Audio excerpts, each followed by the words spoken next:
نمونه از شرک این آخوند رو دیدید، شرکی که متاسفانه خیلی از آخوندهای شیعه و از کسانی که چشم و گوش بسته از آنها پیروی می‌کنند مبتلا هستند به این شرک.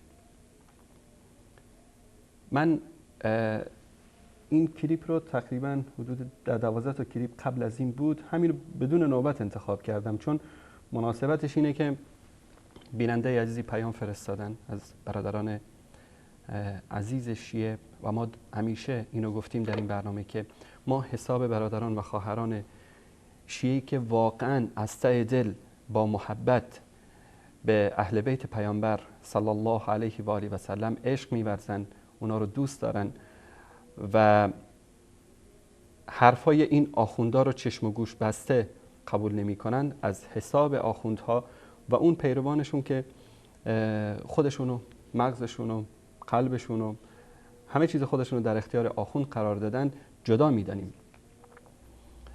و همیشه شعار ما در این برنامه این بوده که الله سبحانه و تعالی میگه که فبشر، مژده بده ای محمد مصطفی.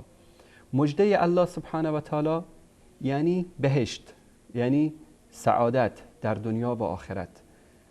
فبشر عبادی الذین یستمعون القول فیتبعون احسنه. بشارت بده. به کی بشارت بده؟ به کسی که مقلد چشم و گوش بسته یک مرجع تقلید است، یک آخوند است، یک ملا هست، یک پیر است، فرق نمیکنه. مقلد چشم و گوش بسته میخواد شیعه باشه، سنی باشه، صوفی باشه، زیدی باشه، هر کی که میخواد باشه. هر کسی که بدون دلیل، بدون منطق حرف یک انسانی رو، هر چقدر که اون انسان بزرگواری باشه، قبول بکنه، این انسان از راه و جاده صواب و صحیح بدور است.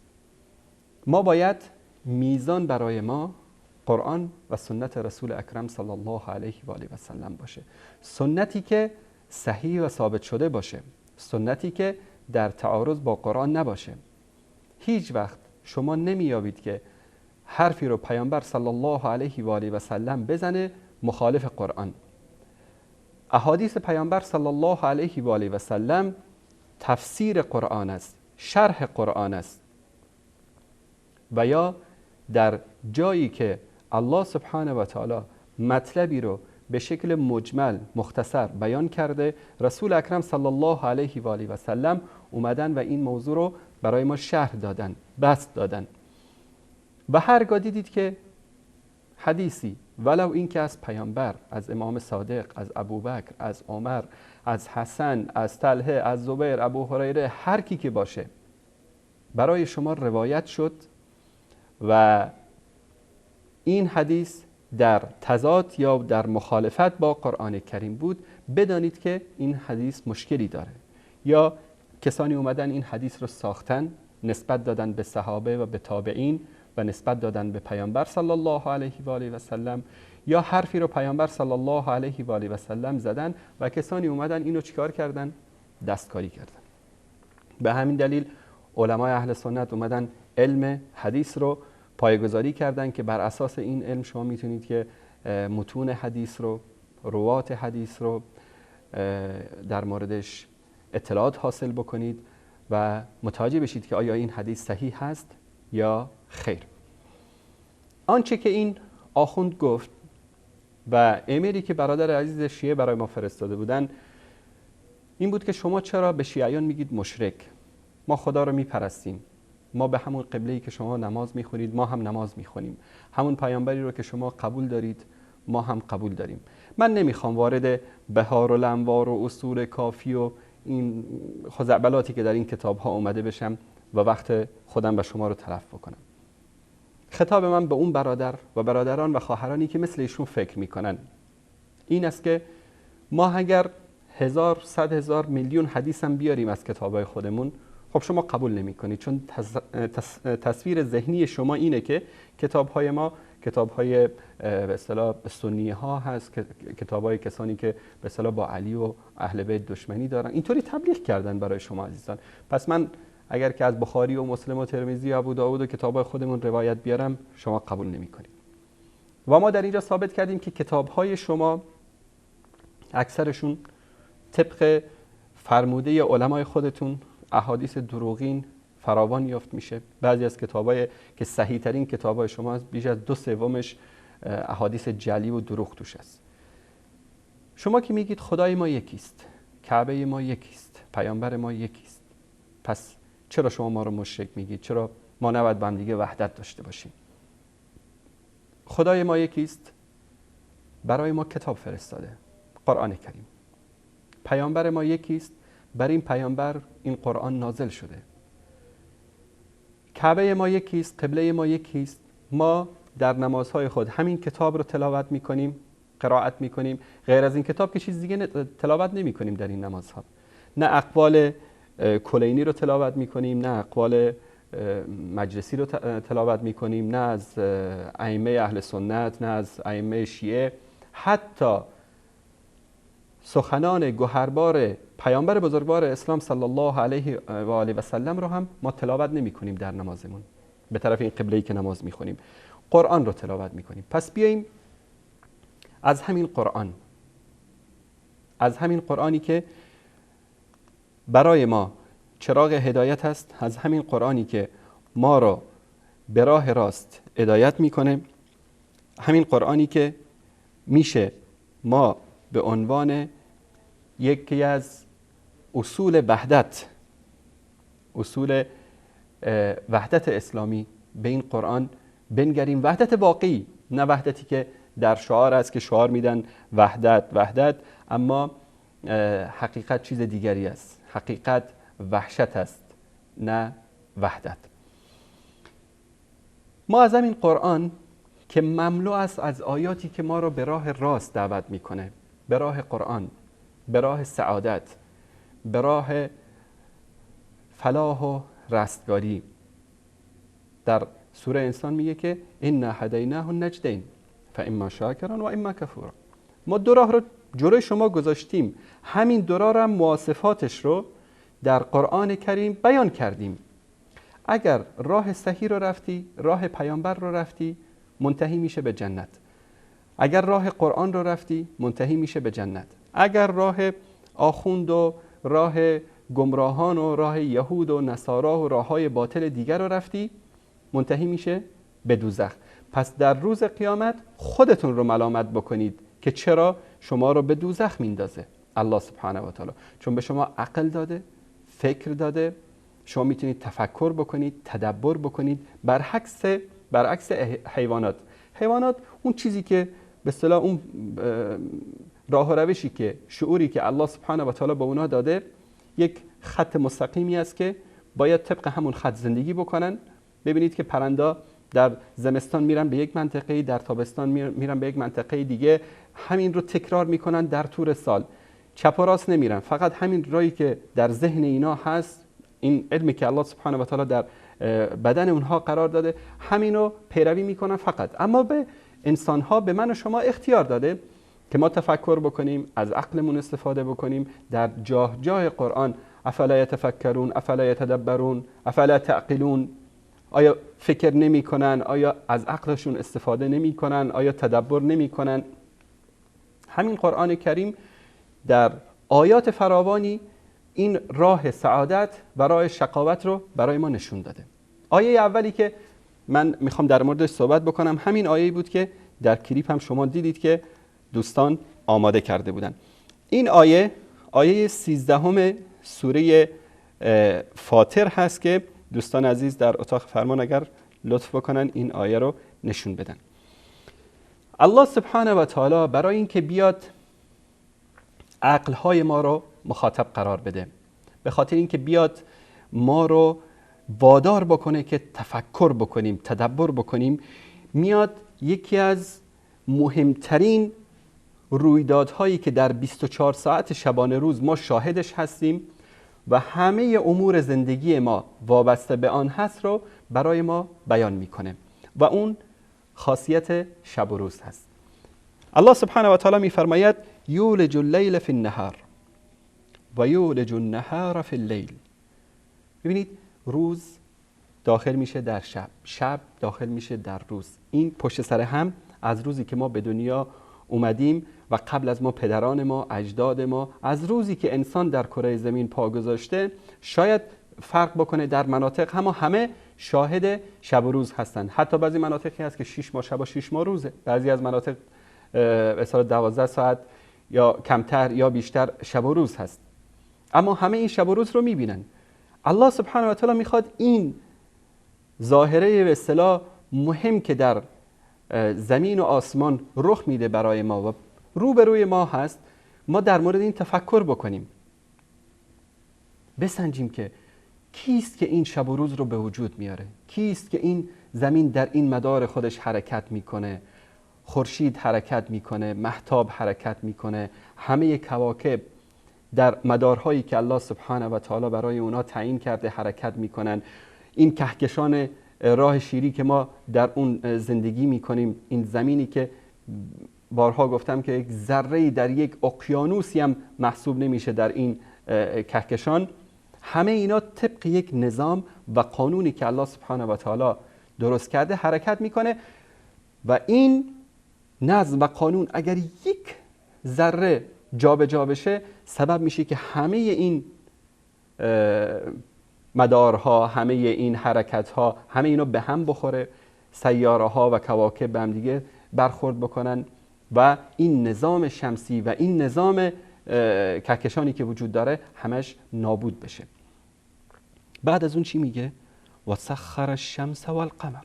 الله سبحانه و تعالی این خورشید و ماه رو مسخر کرده. اگر این خورشید کمی دورتر می بود ما از سردی می مردیم، اگر کمی نزدیکتر می بود همه می سوختیم، اگر این مهتاب کمی نزدیکتر می بود مد و جزری که رخ میده همه دنیا در 24 ساعت یک مرتبه زیر آب می شد، دوباره خشک می شد. پس همه اینا رو الله سبحانه و تعالی مسخر کرده برای سود ما در اماکن معین، در زمانهای معین حرکت میکنن، به دور خودشون حرکت میکنن، به دور زمین حرکت میکنن. همه این حرکت ها رو الله سبحانه و تعالی منظم کرده، مسخر کرده برای ما. و ما انسان هایی که الله سبحانه و تعالی میگه که کل یجری لاجل مسمى، هر کدوم اینا تا یک زمان معینی در حرکت هستن. هر موقعی که این زمان تمام میشه میتونیم بگیم که قیامت میشه. مثلا یکی از علامات قیامت پیامبر صلی الله علیه و سلم میفرمایند که وقتی قیامت میشه که آفتاب به جای این که از مشرق طلوع بکنه از مغرب طلوع میکنه. علما امروز ثابت کردن که این حرکت در یک زمانی متوقف میشه و شروع میکنه برعکس حرکت کردن و همون هست که قیامت برپا میشه و این رو الله سبحانه و تعالی تا یک زمانی مشخص کرده برای ما. بعد چی میگه الله سبحانه و تعالی؟ ذالکم الله ربکم. میگه اینی که همه این اختیارات رو داره، همه این کائنات در دست قدرت او تعالی است، در دست بلا کیف او تعالی است، این هست پروردگار شما. این با این صفاتی که داره، با این قدرتی که داره، پروردگار شماست. له الملک، پادشاهی و ملک از آن اوست. یعنی پادشاه جهانیان، رئیس کل، پادشاه کل، مالک، صاحب اختیار، همه چیز. شما زیر این ملک میلیون خط بکشید، از این ملک میلیون تعبیر بکنید، از این ملک هزاران هزار تفسیر بکنید. ملک نمیشه ملک رو انسان اصلا در هزاران کتاب بیاد برای شما تفسیر بکنه، شرح بده. ملک است، یعنی همه چیز. شما اسمهای اشیایی که در زمین و آسمان وجود داره و مالکش، ملکیتش در دست الله سبحانه و تعالی است، اگر بخواید فقط اسمای اینا رو بنویسید شاید هزاران جلد کتاب لازم باشه. ملک است، پادشاهی عام. در روز قیامت الله سبحانه و تعالی همین پادشاهی خودش رو ثابت میکنه. در میدان حشر میگه لمن الملک اليوم، فریاد میزنه الله سبحانه و تعالی. انبیا هستن، شهدا هستن، صدیقین هستن، اهل بیت هستن، امامان هستن، همه در میدان حشر حاضرند. میگه لمن الملک اليوم، امروز پادشاهی از آن کیست؟ هیچ کس جواب نمیده. ذات اقدس الهی خودش جواب میده که لله الواحد القهار، برای الله یگانه غالب. پس در اینجا چی میگه؟ اینا رو ذکر میکنه، این ظواهر کونی رو، تسخیر آفتاب و خورشید و همه چیز به یک مدت معین در حرکت هستن. ذالکم الله ربکم له الملک، پادشاهی از آن اوست. والذین تدعون من دونه، کسانی را که شما غیر از الله میخوانید. کسانی را که شما غیر از الله میخوانید. این الله هست در بالاترین حدی که از تصور من و شما خارج است. مالک است، پادشاه هست، همه چیز است. من دون الله، شما از محمد مصطفی صلی الله علیه و آله و سلم اشرف مخلوقات شروع کنید تا کوچکترین ذره‌ای که یا اتمی که وجود داره در کائنات، همه اینا من دون الله هستند. والذین تدعون من دونه، کسانی که غیر از الله، پایین‌تر از الله، بجز الله میخوانید، چی میگه؟ ما یملکون من قطمیر، مالک پوست نازک هسته خرما هم نیستن. خرما رو چرا نگفته الله سبحانه و تعالی ما یملکون من تمر؟ چرا نگفته که مالک یک خرما هم نیستن، یه دونه خرما هم مالکش نیستن؟ چون خرما رو من و شما میخوریم، هسته این رو میکاریم. این پوست نازکی که رو هسته خرما هست نه به درد خوردن میخوره نه به درد کاشتن. وقتی شما هسته خرما رو در میارید، این پوست نازک در میاد. وقتی که هسته رو در زمین بکارند، این پوست نازکی که وجود داره نه در رشد اون هسته نه در به اصطلاح تقویت اون هیچ تأثیری نداره. من نمیگم یک چیز بی ارزش است، ارزشش فقط در اینه که خود خرما رو از هسته جدا میکنه. فقط نه کسی میخوره اونو و نه کسی میکاره اونو. این چیز بی ارزش رو الله سبحانه و تعالی مثال میزنه، میگه که کسانی رو که شما غیر از الله میخوانید پوست نازک هسته خرما رو هم در اختیار ندارن، مالکیتش در دستشون نیست. حالا یه دونه خرما که خیریه، یک برگ درخت خرما خیری است. برگ درختان سبز ارورقش دفتری است معرفت کردگار. کسانی که من دون الله از من دون الله فرزند میخوان، کسانی که از من دون الله ماشین میخوان، کسانی که از من دون الله همسر میخوان، کسانی که از من دون الله پول میخوان، منصب میخوان، عزت میخوان، شرف میخوان، الله سبحانه و تعالی به اینا میگه که کسانی رو که شما غیر از الله میخوانید، حتی محمد مصطفی صلی الله علیه و آله و سلم، همه اینا من دون الله هستن، مالکیت پوست نازک هسته خرما رو ندارند. آیه بعدی خیلی جالب است. ان تدعوهم لا يسمعوا دعاءكم. اگر، حالا اینو من مثالی واضح‌تر بگم که متوجه بشن دوستان، اگر مثل وهابیا اعتقاد دارید که اینها صدا رو نمیشنوند، ان تدعوهم لا يسمعوا دعاءكم، مانند مسلمانان، اکثریت مسلمانان اعتقادشون اینه که نمیشنوند. وقتی شما حاجت میخواهید، این حاجت شما رو نمیشنوند. این کسانی که شما اونا رو میخواهید، میخواد محمد مصطفی صلی الله علیه و آله و سلم اشرف مخلوقات باشه، میخواد علی باشه، حسن باشه، حسین باشه، عمر باشه، ابوبکر باشه رضی الله عنه اجمعین، یا میخواد فلان پیر باشه، فلان صوفی باشه، فلان شخصی باشه که به قول بعضیا به اون جایگاه های رفیع رسیده، همه اینها صدای شما رو نمیشنوند. وقتی که بمیرن، از دنیا برن، شما بری سر قبرشون، سر زیارتشون، هرچی از اینا بخواید، الله سبحانه و تعالی میگه که ان تدعوهم لا يسمعوا دعاءكم، دعای شما رو نمیشن.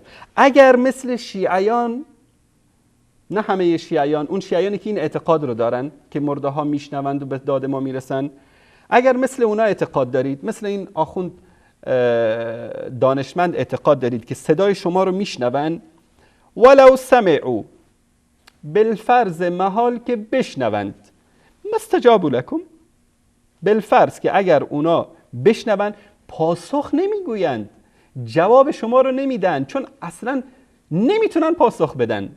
ما یملکون من قطمیر، مالک پوست نازک هسته خرما هم نیستن. اما روز قیامت، اینایی رو که شما خواندید، اینایی که به اصطلاح خواستن این اشخاص رو، همه اینا در نزد الله سبحانه و تعالی حاضر میشن. کسانی که رفتن سر قبر امام رضا، از امام رضا حاجت خواستن، از امام علی حاجت خواستن، از فلان پیر و فلان ملنگ و فلان صوفی حاجت خواستن، همه اینا رو میارن در روز محشر. الله سبحانه و تعالی در روزی که میگه لمن الملک الیوم، در اونجا حاضر میکنه. از یک طرف همین اشخاص، همین صالحین، اینا رو هم حاضر میکنه. در اون روز همینایی که شما اونا رو خواندید، الله سبحانه و تعالی از حالت اونا خبر میده. و یوم القیامت یکفرون بشرککم، روز قیامت اینها این شرک شما رو انکار میکنن. همین امام رضا، همین امام علی رضی الله عنهم اجمعین در روز قیامت میگن بارالله ها، اینا اشتباه کردن که ما رو خواستن، ما کی گفته بودیم که بیاید ما رو بخوانید، بیاید از ما حاجت بخواید؟ اینا اشتباه کردن، کسانی که رفتن این چیزا رو خواستن. در اینجا یک شبهه مطرح میکنن، میگن که این آیه و منظور از کسایی که میخوان مشرکین بودن که بت‌های سنگی رو میخواستن. خب مگر بت‌های سنگی در روز قیامت در پیشگاه خداوند اونجا حاضر میشه، زبان در میاره، از خودش دفاع میکنه در مورد این افراد، در حالی که منکری نیستیم که الله سبحانه و تعالی این قدرت رو داره. اما در اینجا منظور کسانی است که در این دنیا ما اونها رو میخوانیم به این تصور که اونها به داد ما میرسن، میتونن به ما کمک بکنن. و در ادامه الله سبحانه و تعالی این تصویر زیبایی رو که از این حالت برای ما بیان میکنه، میگه ولا ینبئک مثل خبیر، و مانند هیچ کس، مانند الله آگاه تو رو باخبر نمیکنه از این حالات. ببینید که چه زیبا الله سبحانه و تعالی ما رو به سوی توحید و یکتاپرستی راهنمایی میکنه. شاید الان عده‌ای از، میدونم که عده‌ای بیقرار هن، اگر من شماره تلفنم اعلان بکنیم شاید تماس بگیرن، بگن خب ما که اینها رو پرستش نمی کنیم، ما که اینا رو به عنوان خدا قبول نداریم، ما چون روسیا هستیم نمیتونیم خودمون رو به الله سبحانه و تعالی برسانیم، اینها رو واسطه و وسیله قرار دادیم. وابتغوا الیه الوسیله، دلیل هم از قرآن براتون میارن. البته اون دلایل لایت چسبکی خودشون دارن. در سوره زمر الله سبحانه و تعالی در آیه 3 وضعیت این اشخاص رو خیلی واضح برای ما بیان میکنه. در اینجا چی میگه؟ دوستان اگر اینو نشون بدن، الا لله الدین الخالص، آگاه باشید که دین خالص، اسلام خالص از آن الله هست. یعنی چی؟ اسلام خالص و دین خالص در اینجاست، در این کتاب است. در اینجا ذلک الکتاب لا ریب فیه، در این کتاب هیچ شکی نیست. بهارالانوار و کلینی و فلانی تو کتاباش احادیث ضعیف هست، احادیث دروغ هست، روایت‌های جعلی هست، خزعبلات هست، مزخرفات هست، اما در این کتاب همه از طرف الله سبحانه و تعالی نازل شده، کسانی که واقعا به این قرآن اعتقاد دارن. پس دین واقعی و خالص و توحید واقعی در کجاست؟ در این کتاب است، در قرآن کریم است.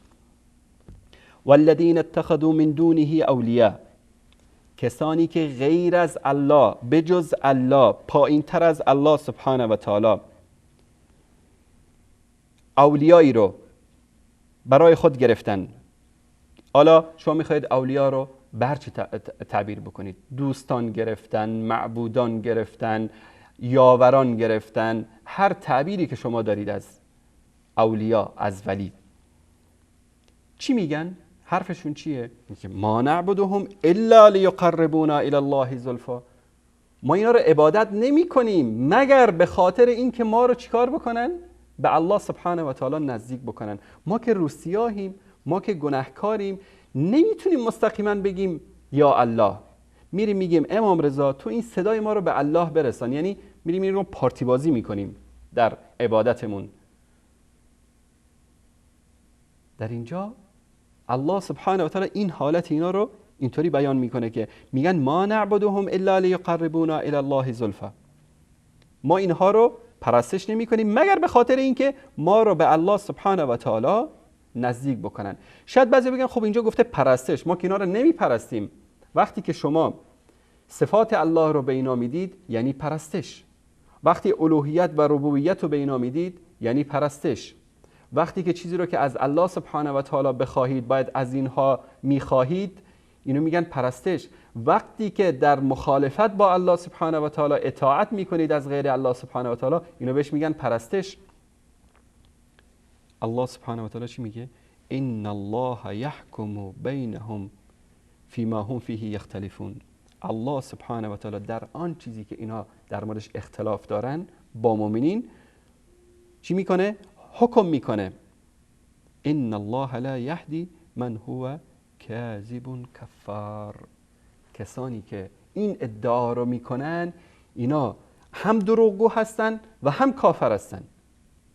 و الله سبحانه و تعالی کسی را که در دروغ و در کفرش اصرار بکنه هدایت نمیکنه. چرا؟ ان الله لا یغیر بقوم حتی یغیروا ما بانفسهم. شما طالب هدایت باش تا الله سبحانه و تعالی شما را هدایت بکنه. کسی که طالب هدایت نباشه، کسی که به سوی هدایت گام بر نداره، الله سبحانه و تعالی هدایتش نمیکنه. شما یک قدم در راه الله بردار، برای هدایت بردار، ببین که چگونه الله سبحانه و تعالی راه رو برای شما آسان میکنه. آیه دیگه، بعضیا میگن خب ما نه اینا رو وسیله قرار میدیم نه اینا رو واسطه قرار میدیم، فقط از الله میخوایم، منتها میایم اینها رو یعنی شفیعان خودمون که شفاعت ما رو بکنن در نزد الله سبحانه و تعالی. ما گناه کردیم، روسیا هستیم و در روز قیامت با نامه اعمالی مملو از اعمالی که رضایت الله سبحانه و تعالی در اون نیست در بارگاه او تعالی حاضر بشیم. اینها چیکار میکنن؟ شفاعت ما رو میکنن در نزد الله سبحانه و تعالی. در سوره یونس آیه 18 الله سبحانه و تعالی به اینا هم جواب داده. دوستان نشون بدن. و یعبدون من دون الله ما لا یضرهم ولا ینفعهم. غیر از الله چیزهایی را میپرستند که نه به آنها زیانی میرساند و نه به آنها سودی میرساند. یعنی که غیر از الله کسی مالک سود و زیان نیست. برگردیم به همون آیه اول سوره فاطر، آیه 13 که مالک کی است؟ الله سبحانه و تعالی. مالک سود، مالک زیان، مالک همه چیز الله سبحانه و تعالی است. میگه کسانی رو که غیر از الله میخوانید اینا مالک نفع و ضرری برای شما نیستن. و یقولون، چی میگن این افراد؟ هؤلاء شفعاؤنا عند الله. اینها شفیعان ما در نزد الله سبحانه و اینا شفاعت ما رو میکنن در نزد الله سبحانه و تعالی. الله سبحانه و تعالی از این دروغی که اینا میگن، از این تهمتی که میزنن نه در قرآن ذکر کرده، نه در کتابهای دیگه، نه در آسمان، نه در زمین. پس چی میگه در جوابشون؟ قل، بگو ای محمد به اینایی که این تهمت رو میزنن و این دروغ رو میگن، اتنبهون الله بما لا یعلم فی السماوات ولا فی الارض، میگه که آیا الله سبحانه و تعالی رو خبر میدید یا به الله سبحانه و تعالی خبر میدید چیزی رو که در آسمان و زمین نیافریده و قرار نداده و وجود نداره؟ شما برای خودتون شفیعانی انتخاب کردید. الله سبحانه و تعالی اینا رو شفیعان خودش قرار نداده در دنیا و نه در آسمان. نه فرشته‌ای، نه پیامبری، نه جنی، نه انسی، هیچ کسی رو الله سبحانه و تعالی به عنوان شفاعت کننده برای کسانی که گناه میکنن در زمین و میگن اینا رو ما شفیعان خودمون قرار دادیم قرار نداده، الا کسانی که در قرآن کریم و در سنت پیامبر صلی الله علیه و آله و سلم تصریح شده. پیامبر صلی الله علیه و آله و سلم شفاعت میکنه در روز قیامت به اذن الله.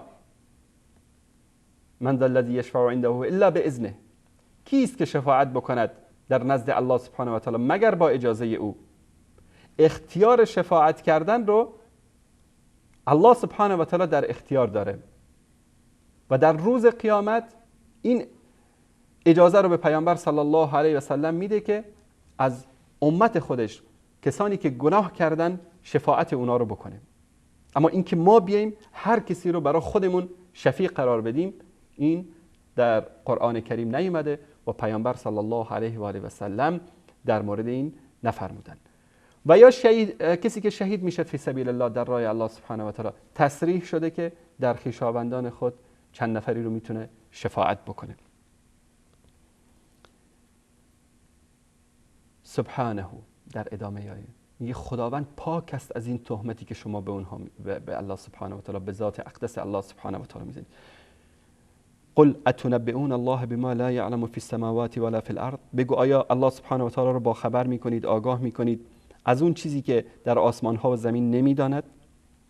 سبحانه، الله سبحانه و تعالی پاک و منزه است. و تعالی عما یشرکون، و الله پاک و برتر است از آنچه که به الله سبحانه و تعالی شما شریک قرار میدهید. این تنها 3 آیه بود که از قرآن کریم از 3 سوره من برای شما عزیزان انتخاب کردم در جواب برادر عزیزمون که این ایمیل رو فرستاده بودن و این گلایه رو کرده بودن و در جواب این آخوندی که حرفاشو دیدید که حتی حرف از شفاعت و حرف از واسطه و حرف از این چیزا گذشته، حتی وسیله هم نیستن اینا خودشون صاحب اختیارن، خودشون میتونن که به شما علیاذ بالله رزق بدن، روزی بدن، فرزند بدن. امام رضا رو برای نمونه ذکر کرد. امیدواریم که الله سبحانه و تعالی به ما و شما عزیزان این توفیق رو عنایت بکنه که از جمله همون بندگانی باشیم که الله سبحانه و تعالی در موردشون میگه فبشر عبادی الذین یستمعون القول فیتبعون احسنه.